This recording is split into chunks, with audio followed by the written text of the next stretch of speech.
Siempre me consideré un buscavidas. Desde que descubrí Marketplace de Facebook, había perfeccionado mi estrategia: encontrar ofertas irresistibles, comprarlas y revenderlas con un margen considerable. En mi mente era una forma ingeniosa de ganar dinero rápido, pero aquella vez fue diferente. Fue una noche cualquiera cuando vi el anuncio: iPhone 16 Pro Max, excelente estado. Sabía que el precio era demasiado bueno para ser verdad, pero mi instinto de comerciante me hizo ignorar cualquier señal de alarma. Contacté al vendedor de inmediato. Necesito venderlo rápido, me explicó el tipo por mensaje.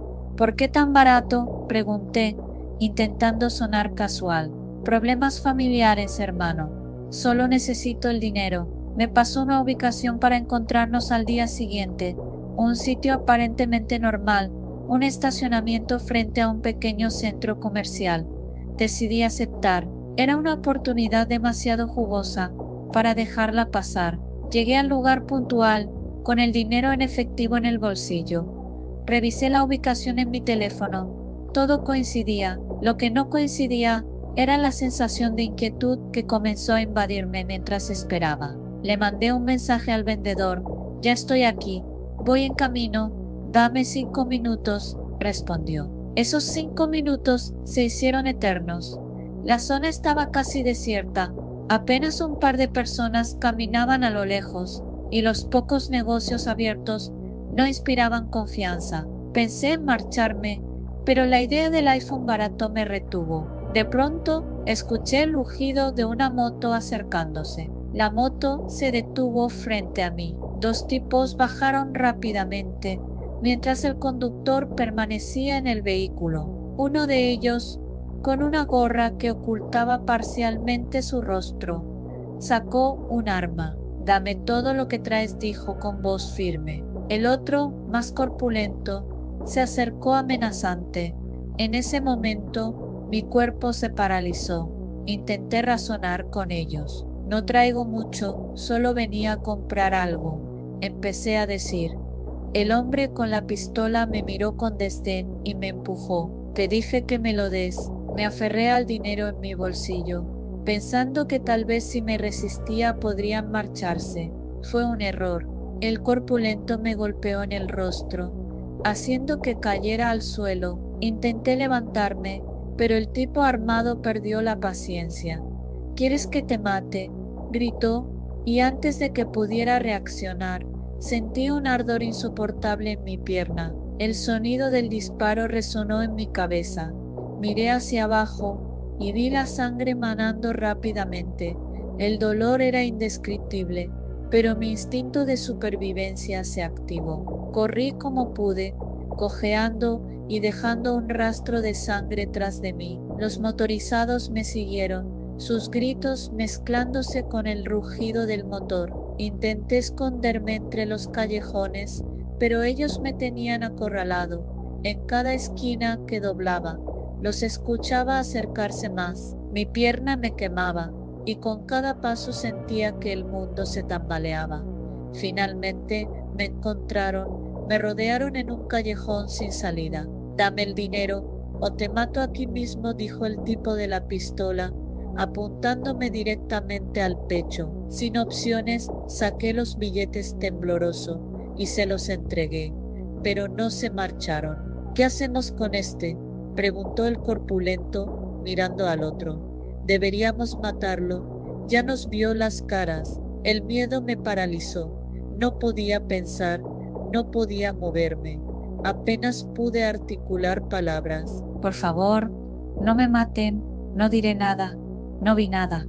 Justo cuando pensaba que todo había terminado para mí, escuché el sonido de una patrulla acercándose. Las luces azules iluminaron el callejón y los motorizados entraron en pánico. ¡Vámonos!, gritó el conductor. Sin dudarlo, subieron a la moto y desaparecieron en la oscuridad, dejándome allí, herido y temblando. Los policías me encontraron poco después. Uno de ellos llamó a una ambulancia, mientras el otro intentaba calmarme. Tranquilo, muchacho, ya estás a salvo. Mientras me llevaban al hospital, No podía dejar de pensar en cómo mi ambición y mi descuido me habían llevado a esa situación. Había arriesgado todo por un teléfono barato y casi pierdo la vida. Esa noche en el hospital, mientras cosían la herida en mi pierna, prometí que nunca más dejaría que la codicia me cegara. Había jugado con fuego demasiadas veces y esta vez casi me consumía.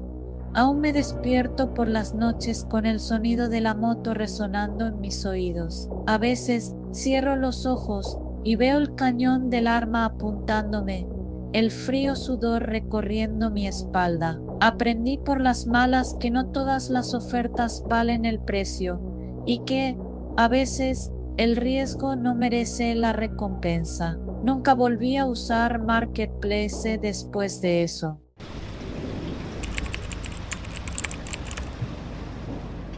Cuando encontré el grupo en línea, fue como si finalmente hubiera encontrado mi tribu. Era un espacio dedicado exclusivamente a ARMYs, fanáticas de BTS como yo, y estaba lleno de chicas que entendían mi pasión por la música, las coreografías y las personalidades únicas de los miembros. Cada día se sentía como una fiesta en la que compartíamos memes, teorías y hasta diseñábamos pancartas para las próximas giras. Entre todas, las más activas eran Carla, Valeria y Sofía. Eran amables, siempre proponiendo actividades y animando a las demás a participar. No tardaron en invitarme a una reunión presencial que organizarían en casa de Valeria, diciendo que sería una noche especial para compartir nuestra pasión por BTS. Acepté sin pensarlo 2 veces. La casa de Valeria estaba en un barrio tranquilo, lejos del bullicio de la ciudad. Cuando llegué, me recibieron con risas y abrazos. En la sala había pósters de BTS por todas partes, velas moradas y hasta una mesa llena de snacks temáticos. Era como entrar en un santuario dedicado al grupo. La noche comenzó de forma inocente, vimos videos musicales, jugamos trivias y compartimos nuestras historias de cómo habíamos descubierto a BTS. Todo parecía perfecto hasta que Carla, con una sonrisa extraña, dijo: «Hay algo más que queremos mostrarte». Me llevaron al sótano. El ambiente cambió en cuanto cruzamos la puerta. El sótano era oscuro, con un olor húmedo que me hizo fruncir el ceño. Al principio pensé que era parte de alguna broma o actividad especial, pero entonces lo vi. En una esquina, sentado en el suelo, había un hombre atado de pies y manos, con la boca cubierta por cinta adhesiva. Su rostro estaba pálido y tenía los ojos llenos de terror. «¿Qué es esto?», logré preguntar, aunque mi voz temblaba. Valeria se cruzó de brazos, como si estuviera orgullosa. «Es nuestro pequeño secreto. Encontramos a este chico en la ciudad. ¿Y sabes qué? Es coreano, no es perfecto». Mi corazón se detuvo. «¿Qué? Esto no tiene sentido. ¿Qué están haciendo?» «Es solo temporal», dijo Sofía, encogiéndose de hombros. «Lo cuidamos bien, pero necesitamos algo que nos conecte aún más con BTS. Esto es lo más cerca que estaremos de ellos». Salí del sótano con una sensación de irrealidad, como si estuviera atrapada en una pesadilla. Durante el resto de la noche, intenté actuar normal, pero mi mente no podía dejar de pensar en el hombre atado allá abajo. Cada vez que lo recordaba, su mirada suplicante se clavaba en mí como un cuchillo. No podía creer que las chicas con las que había conectado tan profundamente fueran capaces de algo así. Pero ¿qué podía hacer?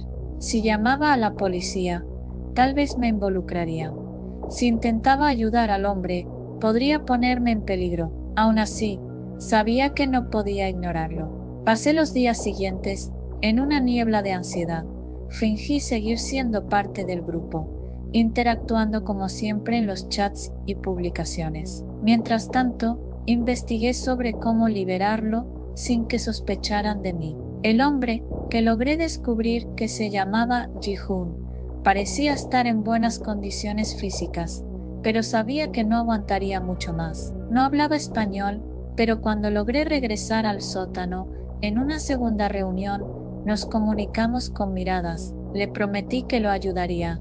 La oportunidad llegó más rápido de lo que esperaba. Durante una tercera reunión, las chicas bebieron un poco más de la cuenta, riéndose y disfrutando de la música en la sala de estar. Aproveché para bajar al sótano con un cuchillo que había escondido en mi bolso. Ji-hoon estaba alerta, sus ojos se iluminaron cuando me vio. Corté las cuerdas de sus muñecas y tobillos con manos temblorosas. Ji-hoon, tenemos que ser rápidos, le susurré en inglés básico. Asintió, entendiendo la urgencia. Subimos por las escaleras en puntillas, pero en cuanto llegamos al pasillo principal, Valeria apareció. ¿Qué estás haciendo?, gritó, su rostro rojo de furia.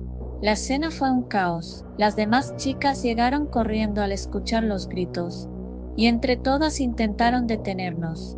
Ji-hoon, a pesar de estar débil, usó toda su fuerza para empujar a Carla cuando intentó sujetarlo. Yo tomé mi bolso y lo golpeé contra la cabeza de Valeria, logrando que se tambaleara. En el tumulto, Ji-hoon y yo logramos salir corriendo hacia la calle. Corrimos hasta que no pudimos más. Mi corazón latía con fuerza y mi mente estaba nublada por el miedo. Encontramos un taxi que, al ver la sangre en los brazos de Ji-hoon, accedió a llevarnos sin hacer preguntas. Llegamos a una estación de policía, donde traté de explicar todo lo que había sucedido. Ji-hoon solo repetía "thank you", mientras los oficiales llamaban a un intérprete. Las chicas fueron arrestadas esa misma noche. Yo fui interrogada durante horas, y aunque los oficiales finalmente entendieron que había intentado ayudar, no pude evitar sentirme culpable. ¿Cómo no había visto las señales antes? ¿Cómo pude ser tan ingenua? Ji-hoon fue repatriado a Corea del Sur poco después. Antes de irse, me escribió una nota en inglés. "You saved my life. Thank you". Desde entonces he sido más cuidadosa con las personas en las que confío. A veces me despierto en medio de la noche, recordando el rostro de Ji-hoon en el sótano o los gritos de las chicas cuando escapamos. Aprendí que incluso en los lugares más felices puede haber oscuridad, y aunque sigo amando a BTS, ya no me involucro en grupos en línea. Prefiero disfrutar de la música en soledad, donde sé que nadie más puede convertir un sueño en una pesadilla.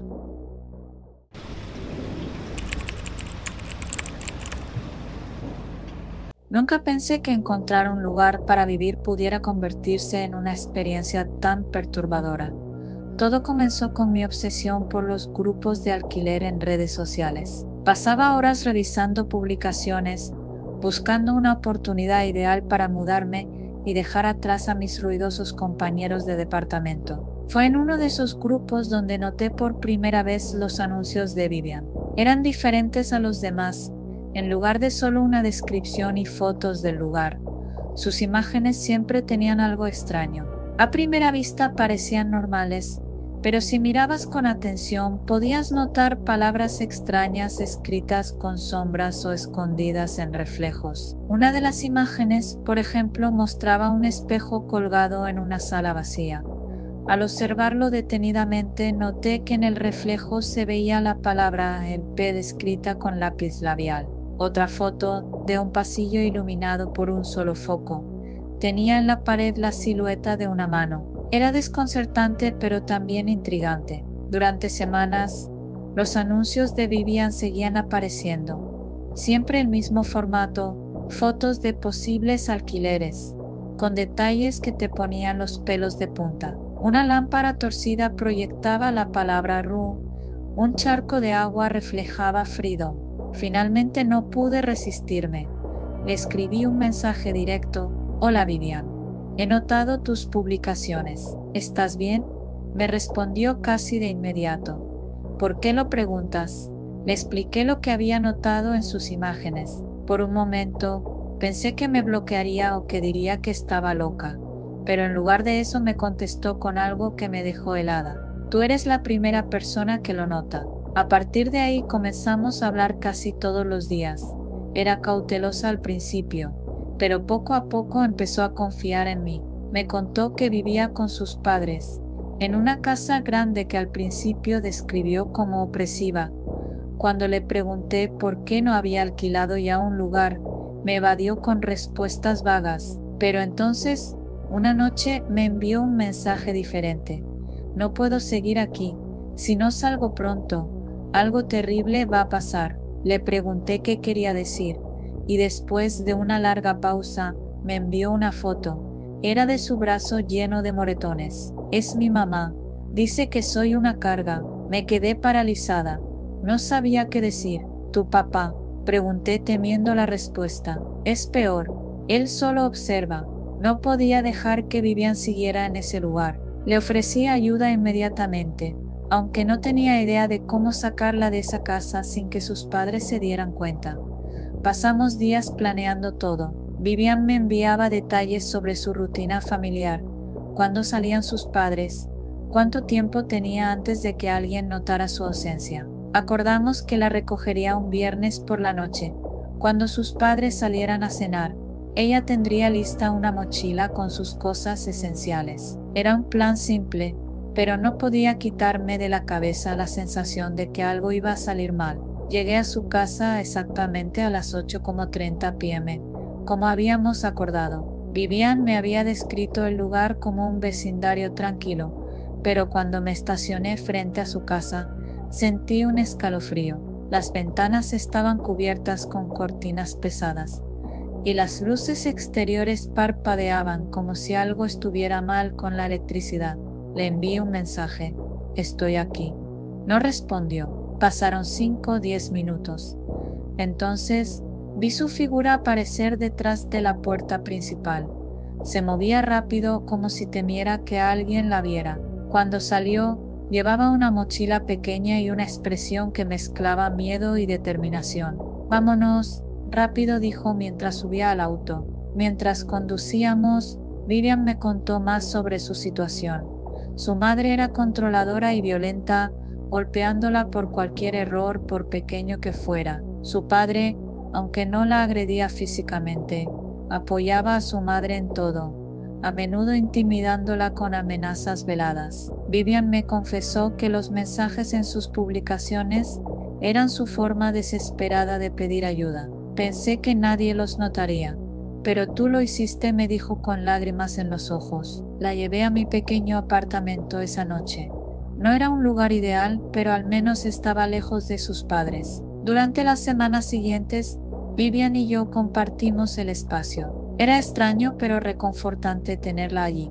Se esforzaba por adaptarse, ayudando con las tareas domésticas y buscando trabajo para poder contribuir. Sin embargo, noté que estaba siempre alerta, como si esperara que algo malo sucediera. A veces se despertaba gritando por las noches, diciendo que veía a su madre en sueños, golpeándola o gritando insultos. Yo trataba de tranquilizarla, pero sabía que el trauma que cargaba no desaparecería fácilmente. Un día, mientras estaba en el trabajo, recibí una llamada de un número desconocido. Era Vivian, llorando y hablando rápido. Están aquí mis padres. Están afuera. Sentí como la sangre se me helaba. Le dije que cerrara todas las puertas y ventanas y que no abriera por nada. Salí corriendo de la oficina y llegué a casa lo más rápido que pude. Cuando llegué vi a una mujer golpeando la puerta de mi apartamento, gritando el nombre de Vivian. Era su madre. Su rostro estaba deformado por la ira, y junto a ella estaba un hombre corpulento que supuse era su padre. Déjenla en paz, grité desde el otro lado del pasillo. La mujer me miró con un odio que nunca había visto antes. ¿Quién te crees para robarme a mi hija? Ella no es tuya, respondí, tratando de mantener la calma. Es una persona, no una pertenencia. Después de un enfrentamiento tenso, los vecinos comenzaron a salir de sus apartamentos, atraídos por el ruido. Al ver que no podían seguir intimidándonos, sin llamar más la atención, los padres de Vivian se marcharon, pero no sin antes lanzar amenazas. Esa noche, Vivian y yo hablamos largo y tendido. Sabíamos que su seguridad no estaba garantizada, mientras sus padres supieran dónde estábamos.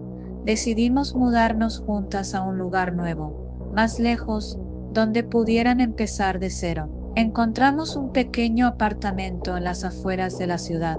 No era mucho, pero era un hogar seguro. Con el tiempo, Vivian comenzó a sanar. Encontró un trabajo, hizo nuevos amigos y empezó a vivir la vida que siempre había deseado. Yo también aprendí algo valioso. A veces, el verdadero terror no está en lo sobrenatural, sino en las cosas que las personas son capaces de hacerle a quienes deberían amar. Aunque el camino fue difícil, ambas encontramos algo más valioso que un lugar donde vivir. Encontramos la libertad.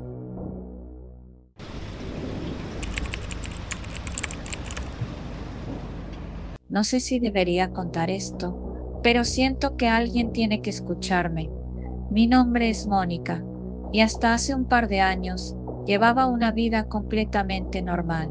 Tenía amigos, una familia que me quería, y aunque no era perfecta, sentía que todo estaba bajo control.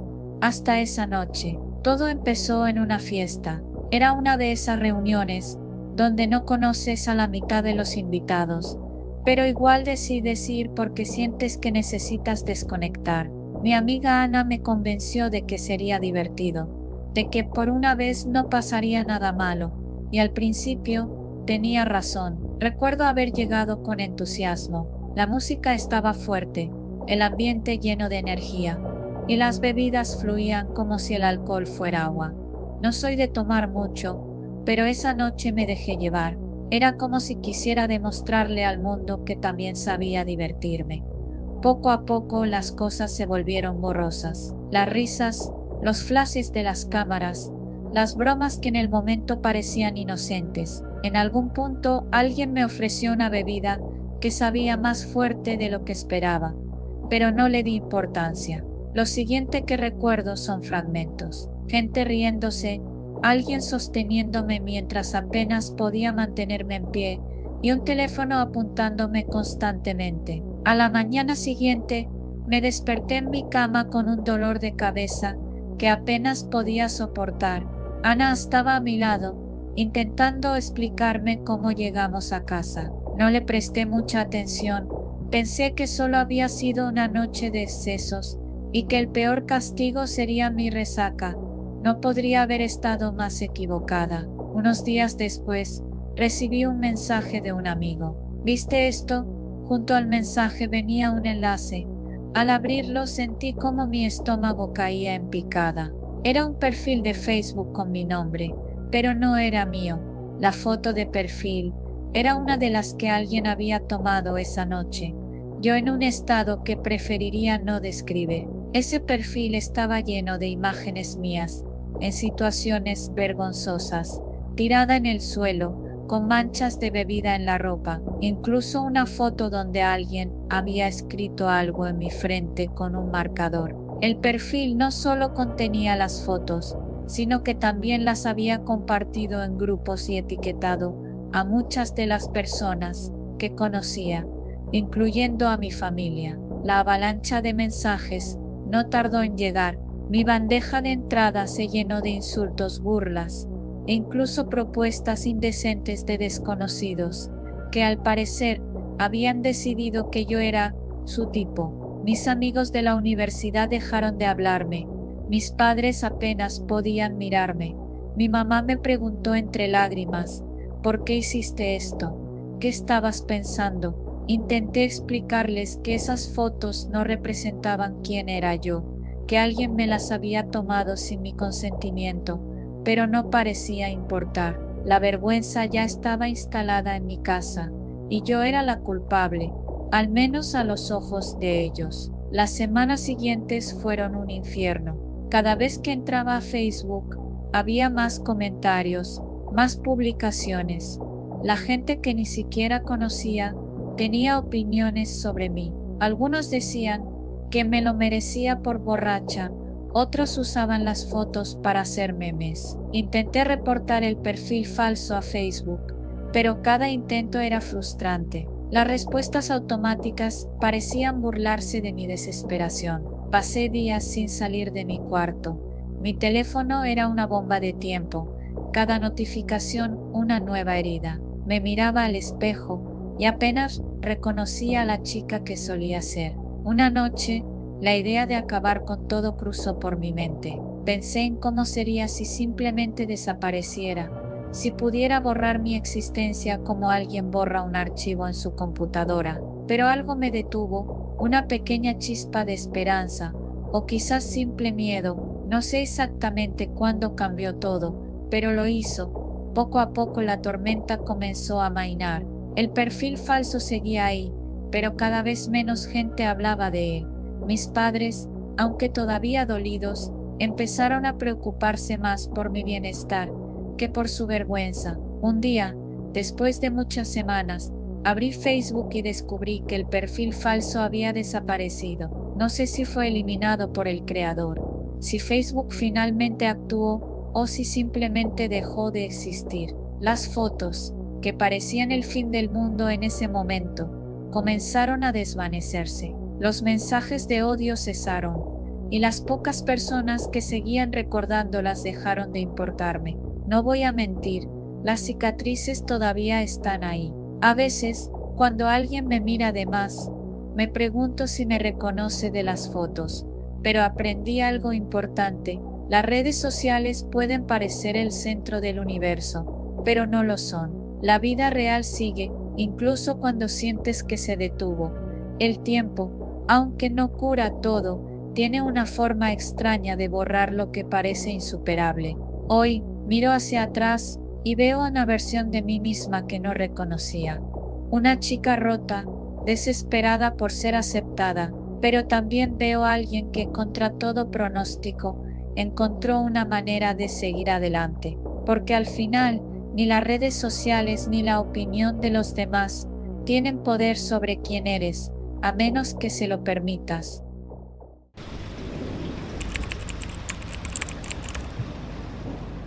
La historia que estoy por contarles todavía me pone los pelos de punta. Nunca pensé que algo tan simple como jugar en línea podría ponerme al borde de la muerte. Todo comenzó con una partida casual de mi juego favorito, uno de esos juegos en línea donde terminas hablando con completos desconocidos y a veces incluso haces amigos. Fue ahí donde conocí a Emilio. Emilio era bueno, muy bueno, jugábamos en equipo y casi siempre ganábamos. Con el tiempo, nuestras conversaciones comenzaron a ir más allá del juego. Hablamos de música, series, películas y hasta de comida. Él siempre mencionaba que los tamales de la Ciudad de México eran lo mejor que había probado en su vida. Yo soy de Querétaro, pero le dije que un día probaría esos tamales. Él se rió y dijo, cuando vengas, yo invito. Meses después, se dio la oportunidad. Tenía que ir a la Ciudad de México por unos trámites, así que decidí avisarle. Pues vente, Miguel, te llevo a un lugar que hace los mejores tamales del mundo. Nos encontramos en un parque céntrico. Emilio resultó ser un tipo más alto y corpulento de lo que imaginé, pero tenía la misma actitud relajada que mostraba en el juego. Me saludó con un apretón de manos y una sonrisa, y me llevó a un pequeño puesto de tamales en una esquina. La comida estaba deliciosa, y por un rato me olvidé de todo. Emilio y yo hablamos como si nos conociéramos de toda la vida. Pero entonces su teléfono empezó a sonar insistentemente. Dame un segundo, dijo, sacando el celular de su bolsillo. Se alejó un poco mientras hablaba en voz baja, pero yo alcancé a oír algunas palabras. No parecían importantes hasta que mencionó algo sobre entrega. Y no me importa cuántos sean, hazlo ya. Regresó al poco rato, con una sonrisa algo forzada. Perdón, cosas del trabajo. No quise preguntar más, pero algo en su tono me puso nervioso. Después de comer, Emilio me sugirió dar una vuelta. Yo acepté, pero pronto me di cuenta de que estábamos alejándonos de las zonas concurridas. ¿A dónde vamos?, pregunté intentando sonar tranquilo. Tranquilo, Miguel. Solo quiero mostrarte algo. Llegamos a una especie de estacionamiento abandonado. Había un auto negro estacionado ahí, y un par de tipos con aspecto intimidante estaban apoyados contra la puerta. Emilio los saludó con un movimiento de cabeza, y uno de ellos le entregó un maletín. En ese momento lo entendí todo. Emilio no era un simple aficionado a los videojuegos, era algo mucho más peligroso. Me quedé paralizado, intentando procesar lo que estaba pasando. Emilio debió notar mi incomodidad porque me miró y dijo: «Relájate, Miguel, no es lo que parece». Pero claro que era lo que parecía. «¿Qué traes en el maletín?», pregunté, intentando sonar casual. Emilio sonrió. «Negocios, amigo, cosas que es mejor que no sepas». En ese momento quise correr, pero sabía que no tenía sentido. Los dos hombres seguían ahí, mirándome como si supieran exactamente lo que estaba pensando. Intenté mantener la calma. «Bueno, ya es tarde. Creo que debería irme». Emilio me puso una mano en el hombro. «¿Irte? ¿Por qué tan pronto? Apenas estamos empezando». Su tono era amistoso, pero había algo oscuro en su mirada, algo que me decía que no estaba jugando. Decidí que tenía que irme sin importar cómo. Fingí recibir un mensaje urgente en mi teléfono. «Es mi mamá», mentí. «Tengo que llamarla». Emilio me miró, desconfiado. «Claro, adelante». Me alejé unos pasos, lo suficiente para que no pudiera oírme, y marqué al 911, pero antes de que pudiera decir algo, Emilio estaba a mi lado, arrebatándome el teléfono. «¿Qué haces, Miguel?», preguntó, su tono ahora lleno de amenaza. «Nada, solo llamaba a mi mamá». «¿A tu mamá o a alguien más?»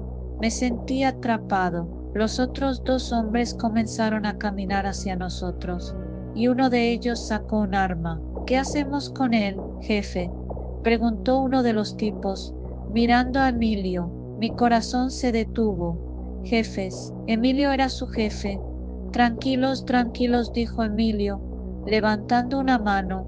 «Miguel es mi amigo». «¿Verdad, Miguel?», asentí rápidamente, aunque sabía que no tenía muchas opciones. «Sí, claro, somos amigos». «Bien», dijo Emilio, volviéndose hacia los otros. «Entonces, déjenlo». Pero no se movieron. «Seguro, jefe, este tipo no parece muy confiable». Emilio los miró con frialdad. «Dije que lo dejen». Los hombres retrocedieron, pero no bajaron la guardia. Emilio me miró y sonrió, como si nada hubiera pasado. «Vamos, Miguel, te acompaño al metro». El camino de regreso fue una pesadilla. Emilio intentó actuar como si todo estuviera bien, pero yo apenas podía mantener la calma. Mi mente estaba trabajando a toda velocidad, buscando una forma de salir de ahí sin que me mataran. Cuando finalmente llegamos a una estación del metro, me sentí aliviado, pero todavía no estaba a salvo. Emilio me miró fijamente y dijo: «Oye, Miguel, no le cuentes a nadie sobre esto». «Está bien», asentí, demasiado asustado para decir otra cosa. «Porque si lo haces, bueno, no quiero tener que buscarte». Su tono era casual, pero la amenaza era clara. Regresé a Querétaro esa misma noche. Bloqueé a Emilio de todas mis redes sociales y desinstalé el juego. Por semanas viví con miedo de que él o sus hombres aparecieran en mi puerta. A veces todavía tengo pesadillas con ese día. Me veo atrapado en ese estacionamiento, rodeado por esos hombres sin salida. No sé qué fue lo que me salvó. Si la lealtad que Emilio decía tenerme, o simplemente que no le convenía matarme en ese momento. Lo único que sé es que nunca volveré a confiar en alguien que conozca en línea, porque no importa que tan bien creas conocer a alguien, siempre puede haber un lado de ellos que nunca quisiste descubrir.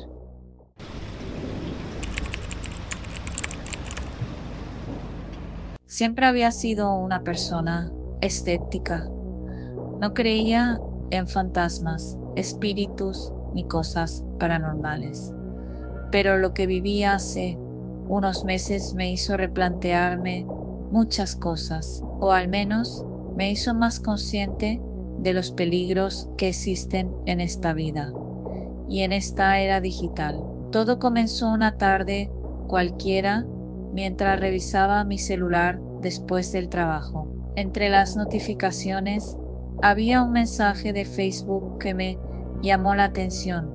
El remitente era Sandra, una amiga con quien había compartido muchos momentos en la secundaria, pero había un problema. Sandra había muerto hacía 4 años en un accidente automovilístico. El mensaje era breve. Hola, ¿cómo estás? Hace mucho que no hablamos. Mi corazón dio un brinco al leerlo. Supuse que alguien había hackeado su cuenta, pero me sentí incómoda. La cuenta había estado inactiva desde su muerte y ahora, de repente, alguien la usaba. Decidí ignorarlo. Sin embargo, los mensajes siguieron llegando. ¿Te acuerdas de aquella vez que fuimos al parque y comimos helado? ¿Por qué no me contestas? Cada mensaje era más personal, mencionando detalles que solo Sandra y yo conocíamos. Eso fue lo que empezó a inquietarme. Le conté a una amiga cercana lo que estaba pasando y ella me dijo que simplemente bloqueara la cuenta. Pero había algo que no me dejaba hacerlo. Era como si los mensajes tuvieran un tono desesperado, una urgencia que me hacía dudar. Un día, finalmente respondí: ¿Quién eres? ¿Por qué estás usando la cuenta de Sandra? La respuesta fue inmediata: soy yo, Sandra. No me han dejado descansar en paz. Hay algo que debo hacer y tú eres la única que puede ayudarme. Era absurdo, no podía ser ella, pero entonces me escribió algo que me dejó helada. En mi funeral usabas una blusa negra con flores bordadas. Estabas parada al lado de mi madre cuando lloraste. ¿Te acuerdas? ¿Cómo podía alguien saber eso? La conversación continuó durante días. Sandra decía que necesitaba darme algo importante para su madre, algo que había quedado pendiente antes de su muerte. Me pidió que la encontrara en el cementerio donde estaba enterrada a la medianoche. Al principio me negué. La idea de ir sola a un cementerio de noche era aterradora y además todo esto seguía pareciéndome una broma cruel, pero los detalles que mencionaba eran tan específicos, tan personales, que empecé a dudar de mi cordura. Finalmente cedí. Acordamos una fecha y una hora. El día del encuentro llegué temprano, más por nervios que por otra cosa. El cementerio estaba desierto y me senté en una banca frente a la entrada. Todo estaba oscuro, excepto por las débiles luces de los faroles en la calle. Fue entonces cuando noté un auto negro que se detuvo cerca. Las luces estaban bajas y un hombre salió del vehículo. No podía verle el rostro, pero era alto y corpulento. Llevaba algo en la mano, probablemente un celular. Lo vi entrar al cementerio sin prisa, como si supiera exactamente a dónde iba. Mi celular vibró con una nueva notificación. Era un mensaje de Sandra. ¿Dónde estás? Ya estoy lista para manifestarme y darte lo que necesito que lleves a mi mamá. Mi mente conectó los puntos al instante. Esto no era un fantasma ni nada sobrenatural.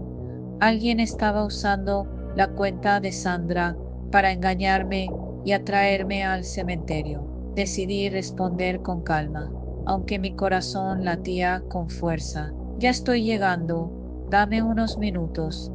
No podía irme sin descubrir quién estaba detrás de esto. Entré al cementerio en silencio, escondiéndome entre las sombras.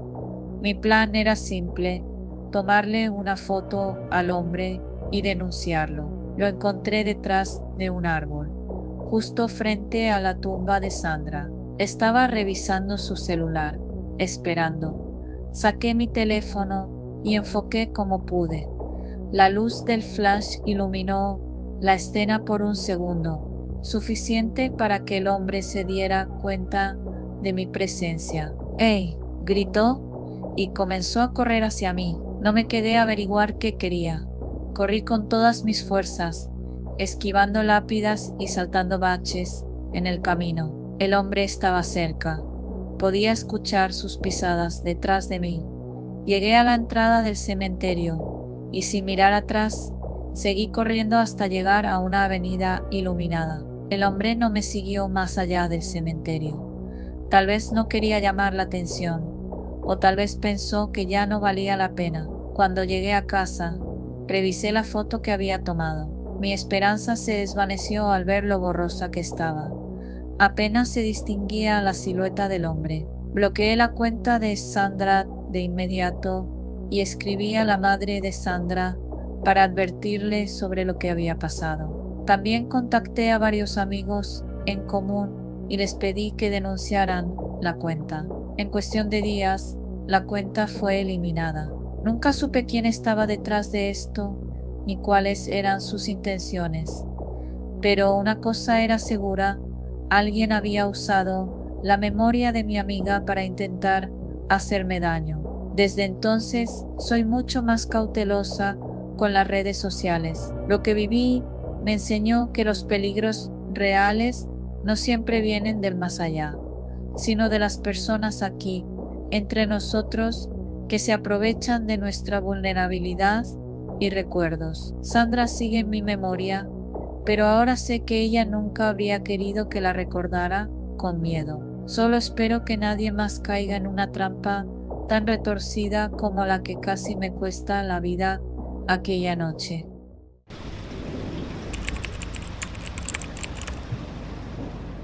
La primera vez que recibí un mensaje de aquel perfil desconocido, pensé que se trataba de un simple error o una broma. Era un usuario sin foto, sin publicaciones y con un nombre genérico, Juan Pérez. El mensaje era breve, incluso banal. Bonito vestido rojo hoy.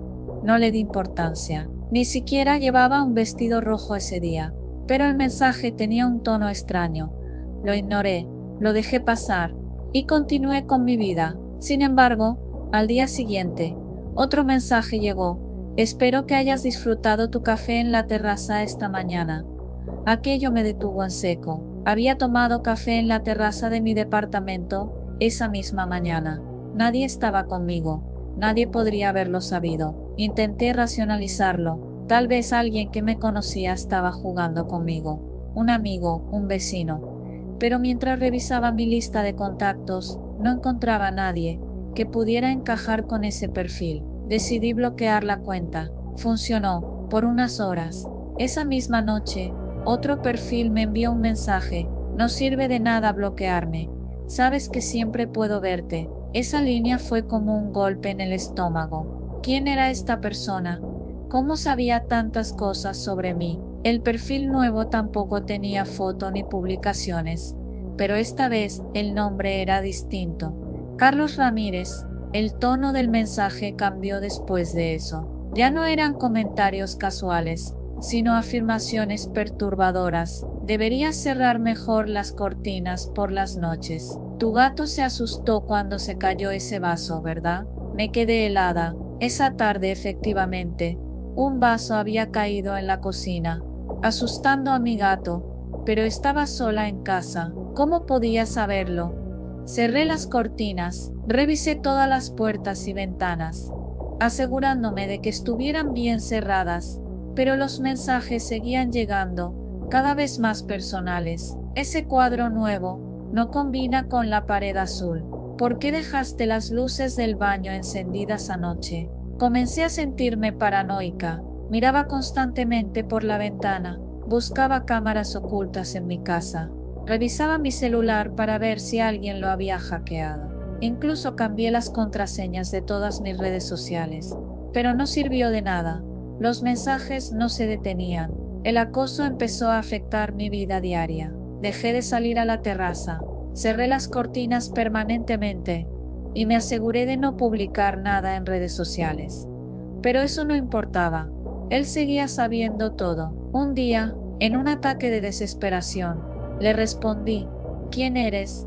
¿Qué quieres de mí? La respuesta llegó casi al instante. Solo quiero que sepas que siempre estoy aquí, observándote. Llamé a la policía, pero no pudieron hacer mucho. Me dijeron que bloqueara las cuentas y evitara interactuar. Les mostré los mensajes, pero como no contenían amenazas explícitas, dijeron que no podían actuar. Intenté seguir su consejo, pero el acosador era persistente. Cada vez que bloqueaba un perfil, aparecía otro. Cada vez que intentaba ignorarlo, los mensajes se volvían más perturbadores. Ese lunar en tu espalda es bonito. Hoy lloraste en el sofá. ¿Por qué estabas tan triste? La peor noche llegó un viernes. Estaba en casa, intentando distraerme viendo una película, cuando el celular vibró. Un nuevo mensaje apareció. Deberías revisar la puerta. Mi corazón se detuvo. Era una advertencia, casi una orden. Me quedé paralizada por un momento, escuchando los sonidos de mi alrededor. Había silencio absoluto, pero sentía una presencia, algo fuera de lugar. Tomé un cuchillo de la cocina y me acerqué lentamente a la puerta principal. A través de la mirilla no vi nada, pero mi mano temblaba al girar la cerradura, para asegurarme de que estuviera bien cerrada. Volví al sofá y revisé el celular de nuevo. Había otro mensaje. Qué valiente eres. Me gusta verte asustada. No dormí esa noche. Cada pequeño ruido me hacía saltar.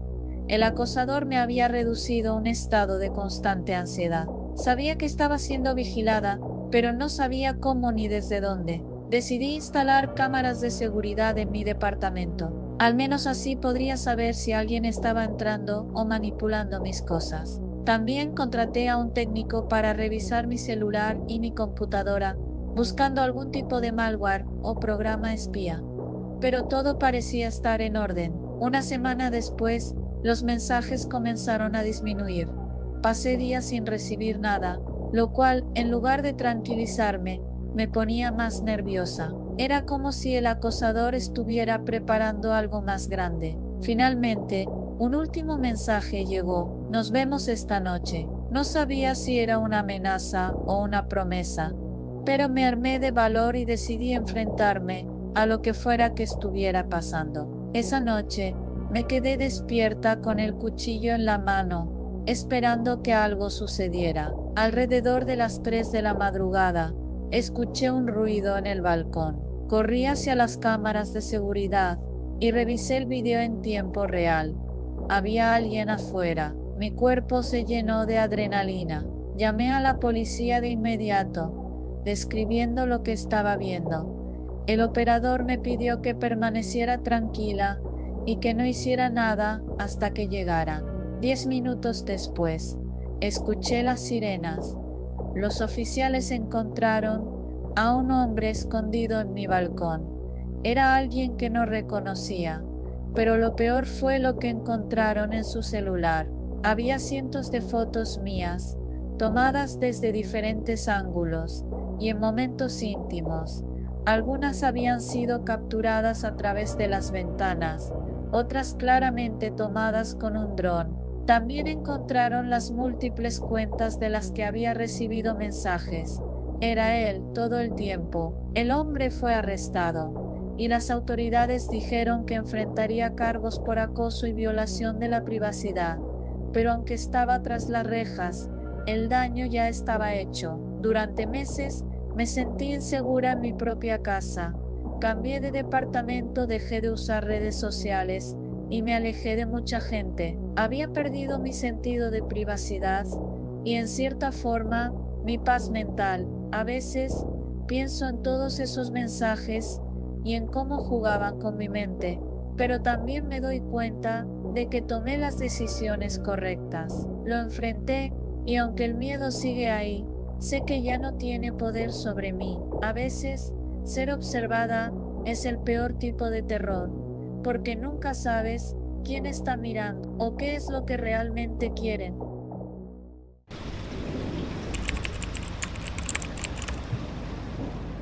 Todo comenzó con un mensaje. Fue una notificación de Facebook que decía: Luis Robledo ha etiquetado a Mariana Torres en una publicación. Mariana era mi compañera de trabajo, una persona amable y profesional.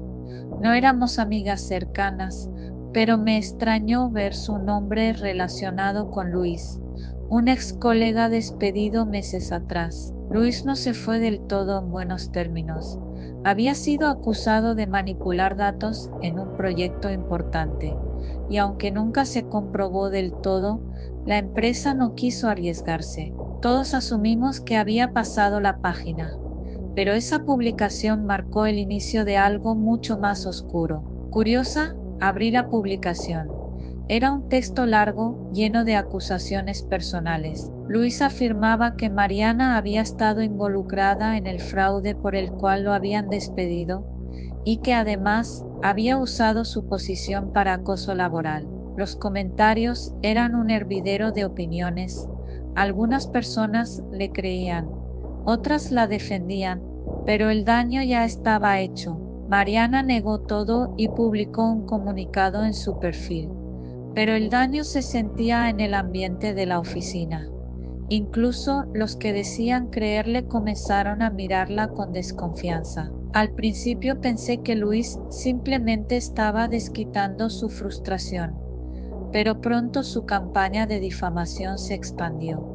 Otros compañeros también comenzaron a aparecer en sus publicaciones, nombres, detalles y supuestas pruebas que arruinaban reputaciones. El siguiente objetivo fue Rodrigo, un amigo cercano mío. Luis publicó capturas de pantalla de supuestos mensajes entre Rodrigo y una subordinada. Eran conversaciones comprometedoras, sugerentes y absolutamente devastadoras para su carrera. Lo extraño fue que Rodrigo me juró que nunca había enviado esos mensajes. Confiaba en él, sabía que no era ese tipo de persona, pero las capturas parecían auténticas. Cuando intentó defenderse, Luis respondió con más capturas y detalles aún más específicos. En cuestión de días, Rodrigo fue llamado a recursos humanos. Aunque no lo despidieron, su reputación quedó hecha trizas. Su novia rompió con él, y en la oficina ya nadie quería trabajar a su lado. No pasó mucho tiempo antes de que yo misma fuera mencionada en una de las publicaciones de Luis. La primera fue sutil, casi un susurro. ¿Por qué nadie habla de cómo Andrea obtuvo ese ascenso tan rápido? El comentario era insinuante, pero no daba detalles. Sin embargo, en cuestión de horas, comenzó a circular una historia fabricada sobre cómo había manipulado a un gerente para obtener mi puesto. No importaba cuántas veces lo negara o cuántas pruebas diera de que había ganado el ascenso por mérito. El rumor ya estaba instalado. Colegas que antes eran cordiales conmigo comenzaron a evitarme. En reuniones sentía las miradas clavadas en mi nuca. Lo más inquietante era la precisión de las publicaciones de Luis. No eran solo rumores vagos, incluían detalles que solo alguien cercano podría saber. Además, las pruebas, aunque falsas, estaban increíblemente bien elaboradas. Un día decidí confrontarlo. Le envié un mensaje directo por Facebook. ¿Qué ganas con todo esto? Déjanos en paz. Su respuesta llegó casi al instante. Solo estoy mostrando la verdad. Ustedes me arruinaron la vida. Ahora yo arruinaré las suyas. Sus palabras me helaron. No era solo un acto de venganza. Era algo mucho más calculado. Luis parecía disfrutar viendo cómo sus publicaciones destruían nuestras relaciones y carreras. Decidí investigar por mi cuenta. Rodrigo, Mariana y yo nos reunimos fuera de la oficina para hablar sobre todo lo que estaba pasando. Entre nosotros compartimos los detalles que Luis había usado en sus publicaciones. Algo no encajaba.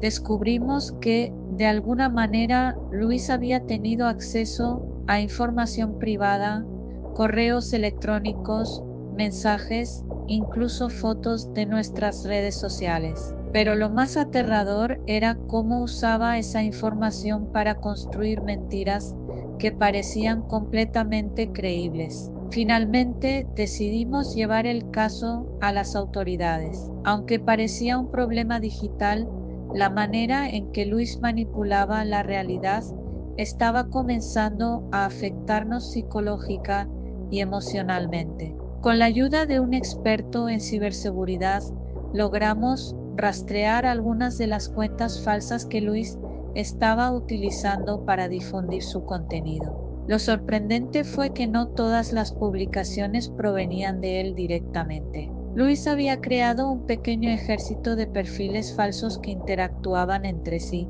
compartiendo y comentando sus publicaciones para hacerlas parecer aún más reales. Decidimos tenderle una trampa. Mariana publicó una historia falsa en su perfil, algo que nunca había ocurrido, pero que parecía suficientemente jugoso para atraer la atención de Luis. No tardó en morder el anzuelo. En cuestión de horas, publicó evidencias de esa historia falsa.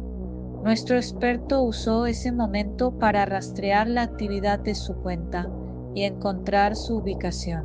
Lo que descubrimos fue aún más perturbador. Luis no trabajaba solo, había involucrado a un pequeño grupo de personas que compartían su rencor hacia la empresa y que lo ayudaban a recopilar información y difundir sus mentiras. Cuando la policía finalmente llegó a su apartamento, encontraron una pared llena de fotos, notas y conexiones entre cada uno de nosotros. Era como si hubiera construido un mapa de nuestras vidas, con detalles que ni siquiera sabíamos que eran públicos. Luis fue arrestado, pero el daño ya estaba hecho. Aunque la empresa intentó limpiar nuestras reputaciones, muchas relaciones quedaron fracturadas y algunos, como Rodrigo, decidieron renunciar. Pensé que todo había terminado, pero semanas después recibí un correo electrónico anónimo. No creas que esto ha terminado. Siempre hay alguien observando. No tenía pruebas de que fuera Luis, pero el mensaje me dejó un sabor amargo. La idea de que alguien pueda manipular la realidad digital para destruirte es un terror que no desaparece fácilmente. Desde entonces vivo con más precaución, cambié mis contraseñas, borré mis redes sociales y me mantengo al margen de cualquier interacción digital innecesaria. Pero en el fondo siempre siento que alguien está esperando el momento perfecto para volver a atacar. Es un recordatorio de que, en el mundo actual, el terror no siempre viene de lo sobrenatural. A veces, el verdadero monstruo está detrás de una pantalla, tecleando en silencio mientras observa cómo tu vida se desmorona.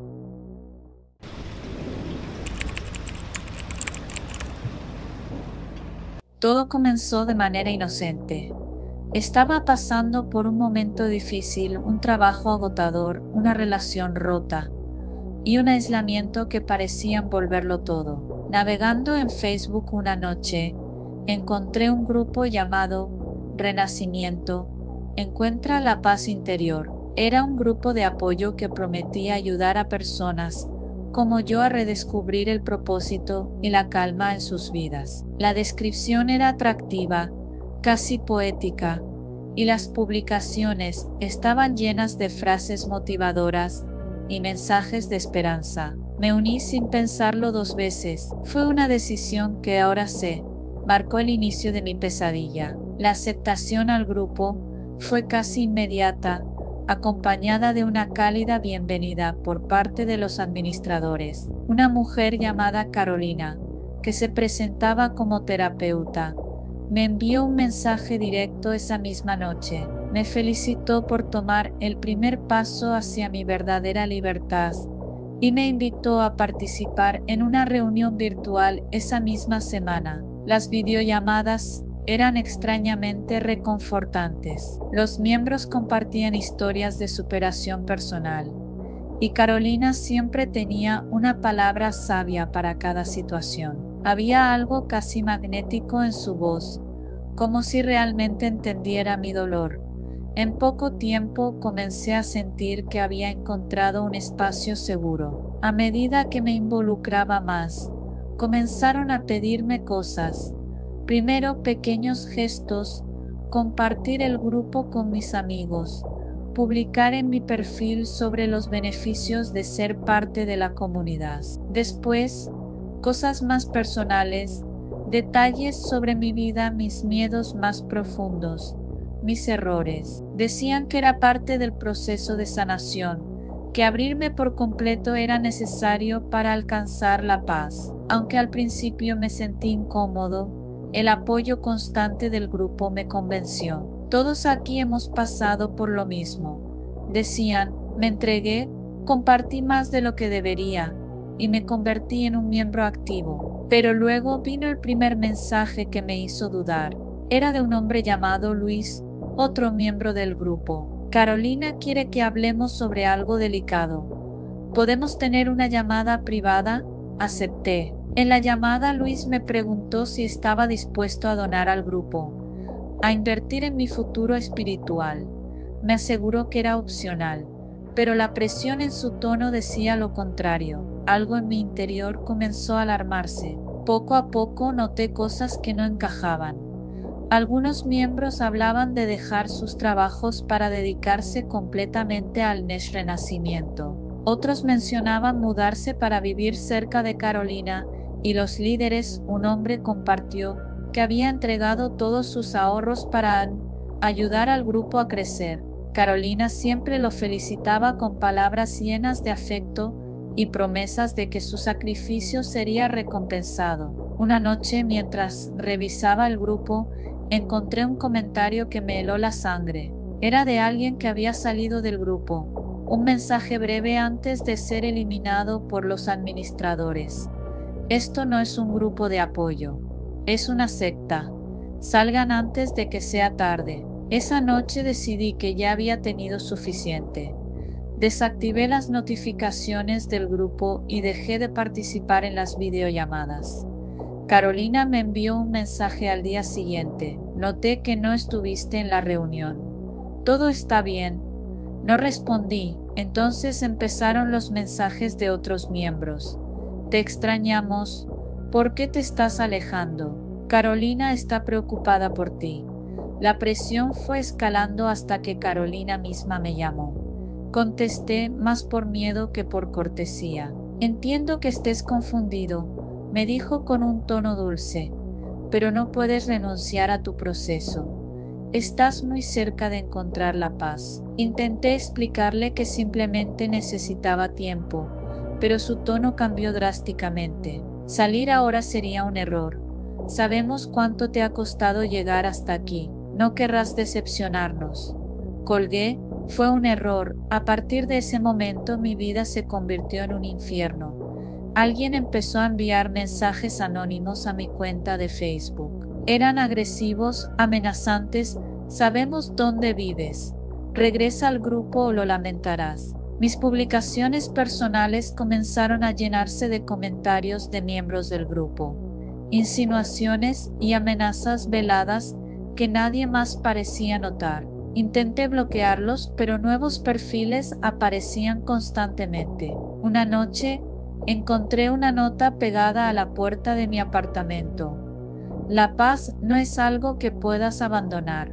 Mi sangre se congeló. ¿Cómo habían encontrado mi dirección? Decidí ir a la policía, pero sin pruebas sólidas no pudieron hacer mucho. Me recomendaron borrar mis redes sociales, pero eso no fue suficiente para detenerlos. Una tarde, mientras volvía del trabajo, noté un auto estacionado frente a mi edificio. Dentro, vi a Luis. Estaba mirándome fijamente, una sonrisa torcida en su rostro. Aceleré el paso, entré al edificio y aseguré la puerta. Pasé la noche despierto, escuchando cada ruido, convencido de que alguien estaba afuera. Finalmente decidí enfrentarme a ellos. Creé una cuenta falsa en Facebook y me infiltré nuevamente en el grupo. Descubrí que tenían reuniones presenciales y con algo de suerte encontré la ubicación de una próxima reunión. Sabía que era peligroso, pero necesitaba respuestas. La reunión se llevó a cabo en una casa en las afueras de la ciudad. Llegué temprano y me escondí en un lugar desde donde podía observar sin ser visto. Los miembros llegaban uno por uno, saludándose con abrazos y sonrisas. Carolina apareció finalmente, su presencia tan carismática como siempre.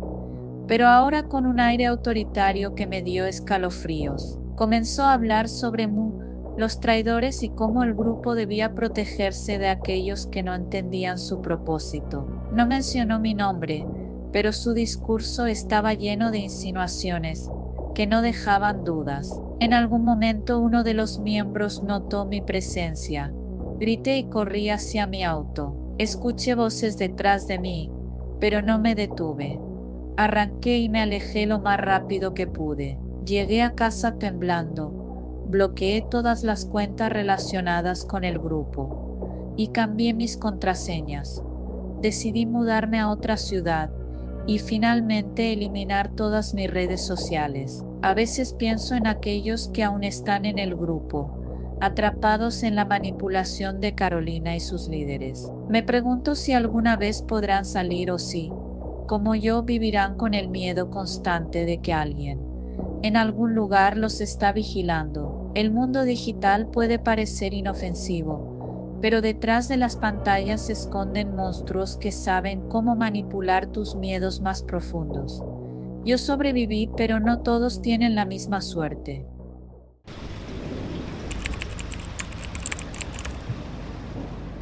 Cuando me uní al grupo de Facebook, Confesiones Anónimas, lo hice por curiosidad.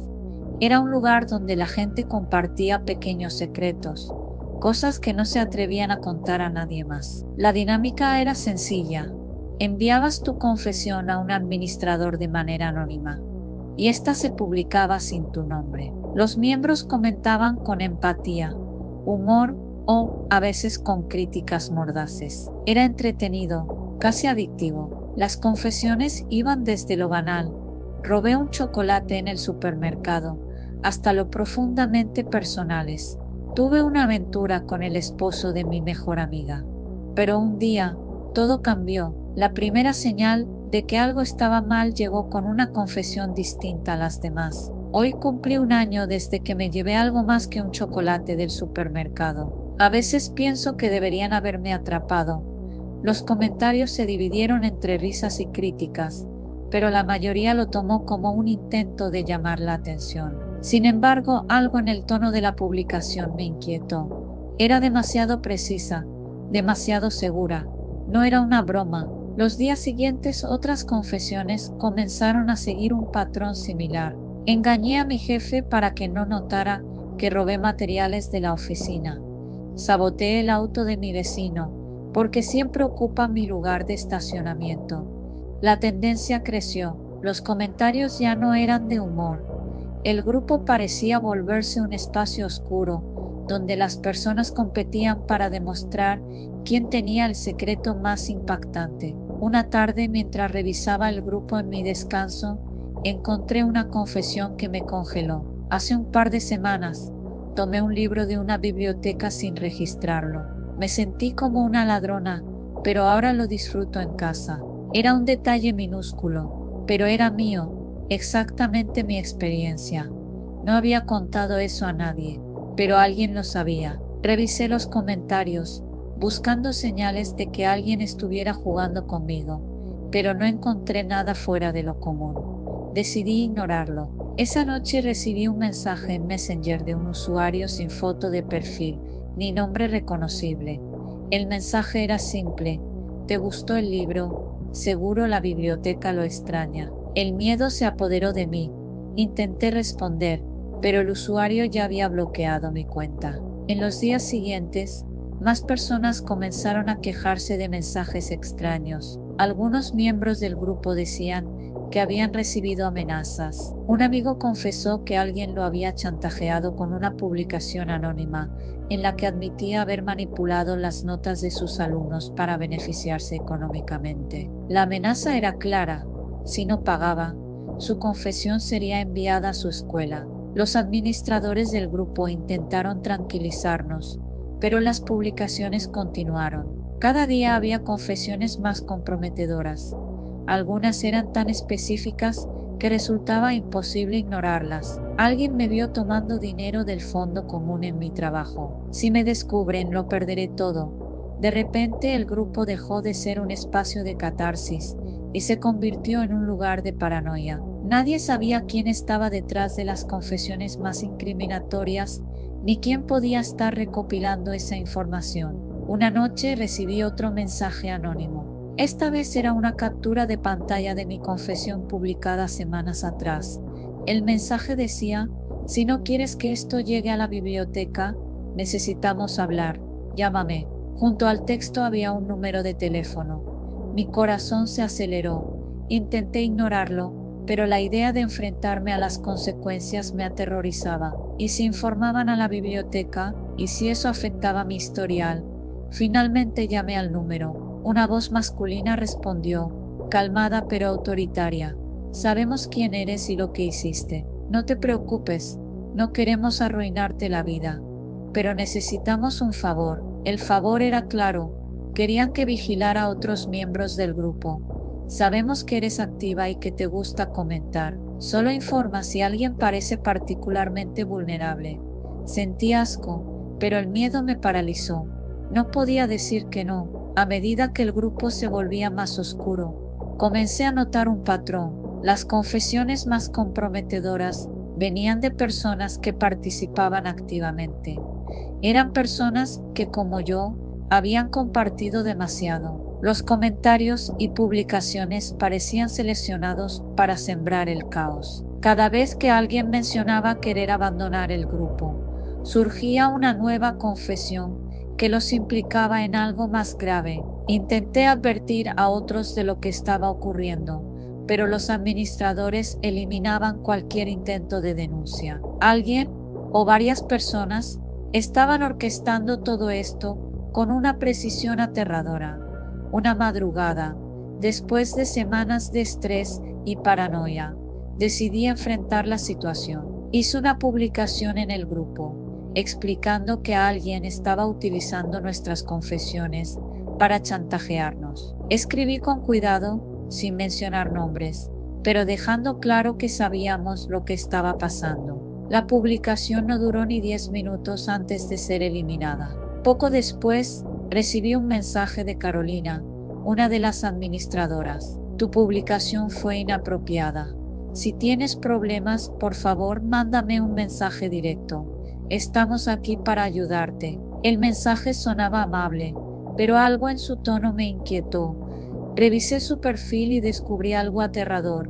Carolina no era una persona real. Su foto de perfil era un modelo genérico y sus publicaciones eran inconsistentes. ¿Quién estaba realmente detrás de la cuenta? Decidí salir del grupo, pero antes de hacerlo, publiqué una última confesión, esta vez desde una cuenta falsa. Los administradores están usando nuestras confesiones para chantajearnos. Si estás leyendo esto, sal del grupo ahora.